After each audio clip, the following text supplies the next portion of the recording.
Thank you for joining us for 3Bs on the Law podcast, hosted by Trisha Barita, Camille Canali, and Susan Dawson.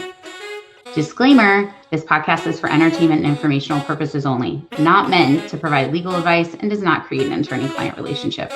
Also remember, laws change or they differ by jurisdiction, so this is not a substitute for seeking legal counsel in your jurisdiction on the current law applicable to you.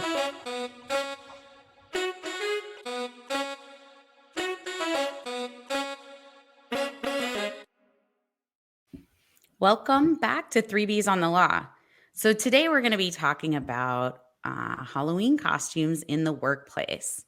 And we've already talked offline a little bit and we all have different opinions about this. So this ought to be good.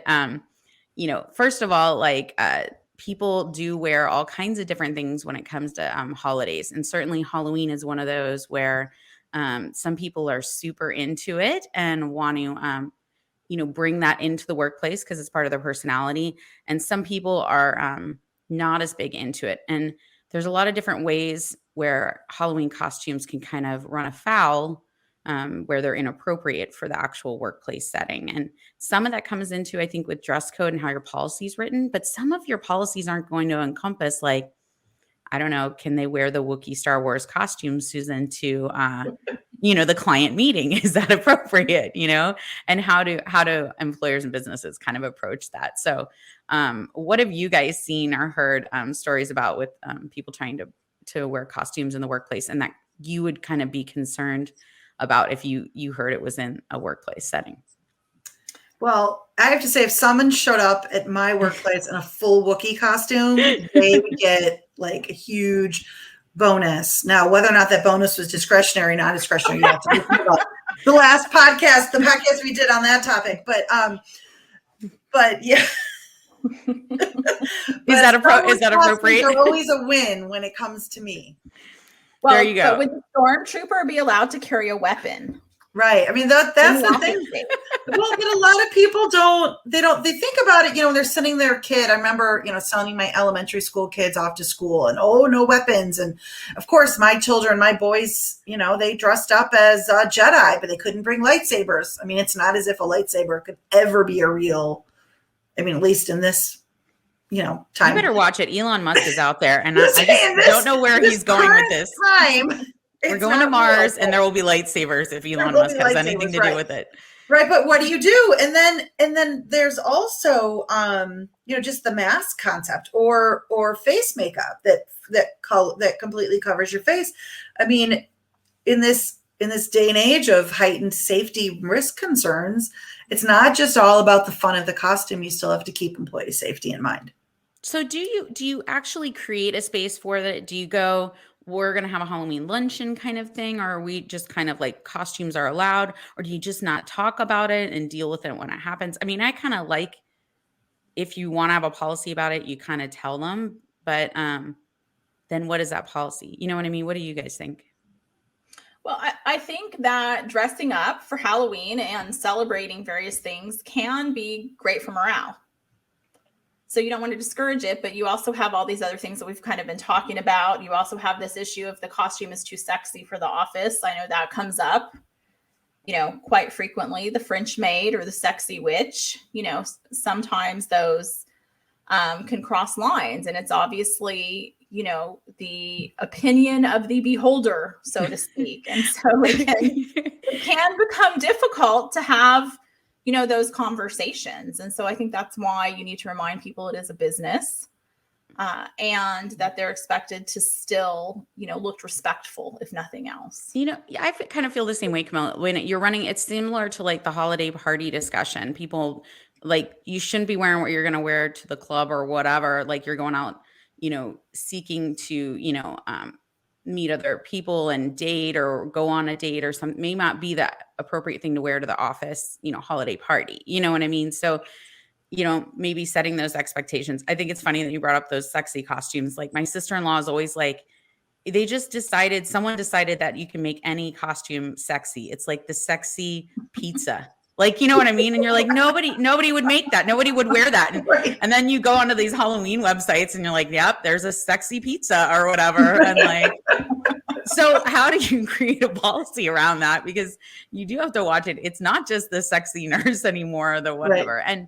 And that is all inappropriate. One, because we all know that you know, when you've had maybe strong policies about like don't harass people, don't do things, and then you don't adhere to them even in these sort of holiday type settings, you know what I mean? It can just be confusing for the employees to try to figure out, and people might say inappropriate things. And I think that's the kind of one thing you want to avoid, is make sure, hey, it's appropriate. People can have, dress up. We're going to even have, like, when my first law firm I worked at, they had a costume party, and I was really nervous. I was such a young lawyer, and I was like, what is appropriate, right, to wear? I think I was 24 or something, right? And I had no idea what would be the most appropriate thing to wear. And luckily my bosses dressed up like as something ridiculous. So whatever I wore, I don't remember what it was. It was certainly not a sexy anything. It was just a chill costume. So I fit in. But, some policy letting the employees know, just remember, hey, we're still expecting you to follow the dress code to some extent. Don't wear anything that's inappropriate for the workforce. Maybe something general like that would be appropriate when you're announcing the Halloween costume. So one thing that people don't think about, but you really need to watch out for, is when employees are dressing up as a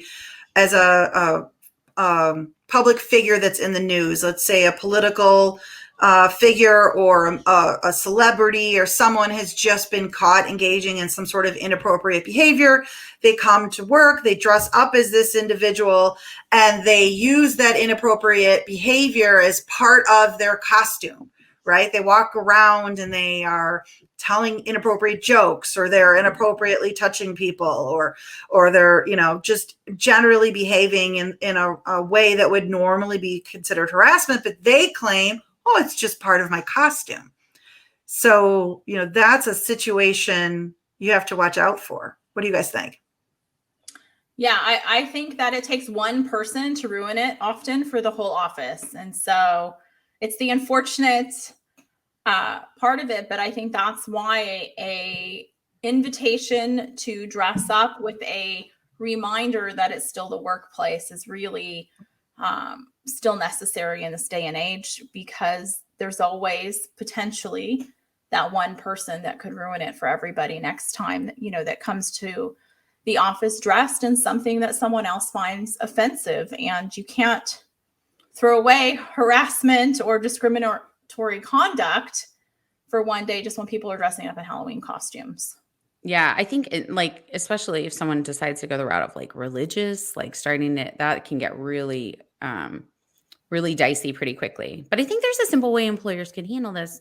These business leaders, they can just step in and say, if they know that they have, and a lot of it's knowing your own culture. I mean, there were some places I worked where nobody was like motivated to dress up first, so there wasn't really a concern.